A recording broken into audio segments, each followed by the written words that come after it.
Burden होतं, आता कचरा लायबिलिटी नाही, आता कचरा संपत्ती झालाय। आता मोदीजींच्या योजनेतनं कचऱ्यापासून आपण खतांची निर्मिती करतो, कचऱ्यापासून कोळशाचे पॅलेट तयार करतो, कचऱ्यापासून वीज निर्मिती आपण करतो। त्यामुळे पुढच्या काळामध्ये आमच्या धुळे शहरातला कचऱ्याचा कण हा जमा झाला पाहिजे आणि त्याच्यावर प्रक्रिया झाली पाहिजे, हा प्रयत्न आमचा असणार आहे। आणि त्या माध्यमातून धुळ्याला स्वच्छ शहर म्हणून या ठिकाणी स्थापित करण्याचा प्रयत्न आम्ही करणार आहोत। आज अनेक भागांमध्ये पुराचं पाणी शिरतं, त्या ठिकाणी पुराच्या पाण्यापासून संरक्षण करण्याकरता आपण एक प्रस्ताव तयार केलाय, त्यालाही आपण मान्यता देणार आहोत। आणि जे नवीन भाग धुळ्यामध्ये समाविष्ट केला आहे, त्या नवीन भागामध्ये देखील मोठ्या प्रमाणात विकासाची कामं करण्याचा प्रयत्न आपला आहे।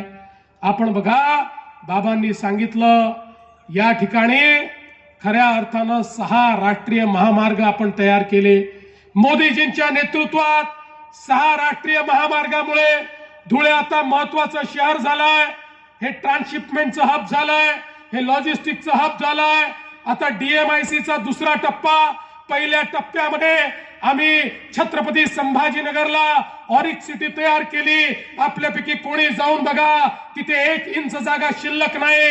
आता महाराष्ट्राचं ईव्ही कॅपिटल संभाजीनगरची ऑरिक सिटी झाली। आता दुसऱ्या टप्प्यामध्ये या ठिकाणी दिल्ली मुंबई कॉरिडॉर मध्ये धुळ्याचा नंबर आम्ही लावलेला आहे।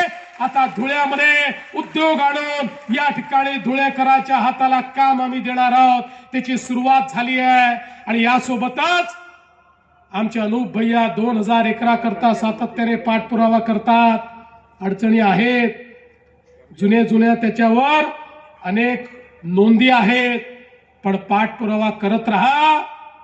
कुठल्याही परिस्थितीमध्ये ही 2000 एकर जागा मिळवण्याकरता आपण पूर्ण प्रयत्न करू, हे आपल्याला आज आश्वस्त मी या ठिकाणी करतो।